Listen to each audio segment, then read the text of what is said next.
Salut à tous. Après la sortie des chroniques de Césarène 7 et 8, Piège et Chute, je voulais éclairer certains points abordés dans ces vidéos à propos de la fin de l'Empire. La bataille d'Endor a été l'un des plus grands échecs de l'Empire avec la mort de l'empereur Palpatine. Mais même après sa mort, celui-ci avait encore des projets pour son empire. Il avait au préalable établi une contingence. Il avait fait en sorte que des droïdes messagers soient distribués à travers la flotte pour qu'ils transmettent ses instructions aux officiers. En fait, il avait planifié la destruction de l'Empire s'il venait à mourir. Pour cela, il avait prévu plusieurs choses. Tout d'abord, l'opération Cendre. Cette opération visait à utiliser des satellites spéciaux pour perturber le climat et l'atmosphère d'une planète, ce qui la rendrait presque inhabitable, et d'utiliser ces satellites sur des mondes fidèles à l'Empire. Ensuite, il avait prévu de revenir la flotte sur Jakku, où elle serait détruite en même temps que les troupes de ses ennemis. Ça, c'était le plan de l'empereur. Nous allons maintenant voir ce qui s'est réellement passé.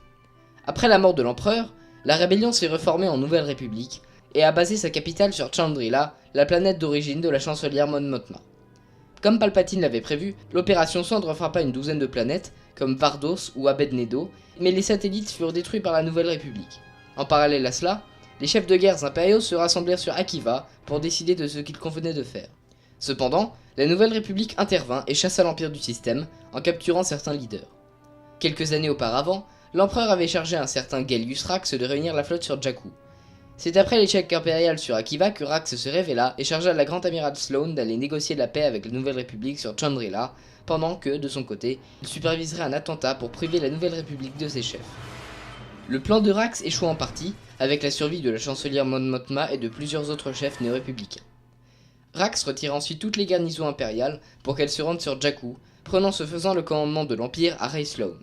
Celle-ci décida donc qu'elle allait tuer Rax. Celui-ci s'arrangea pour que la Nouvelle République découvre les troupes impériales sur Jakku. L'attaque néo-républicaine fut retardée par un long vote au Sénat, qui tourna finalement en faveur de Mon Mothma et du déclenchement de la bataille. C'est en grand nombre que les troupes néo-républicaines engagèrent le combat avec les restes de la flotte impériale.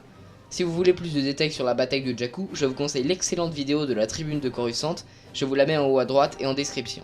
En résumé, après de longs combats, l'Empire semble en position de faiblesse, et perdit d'ailleurs son dernier Superstar Destroyer, le Ravager. Alors même que la bataille faisait rage, Rax et le conseiller Yup Tashu, un adorateur de Palpatine et du côté obscur, tentèrent de détruire Jakku, oblitérant ainsi les vaisseaux impériaux et néo-républicains, grâce à des artefacts Sith et aux connaissances de Tashu.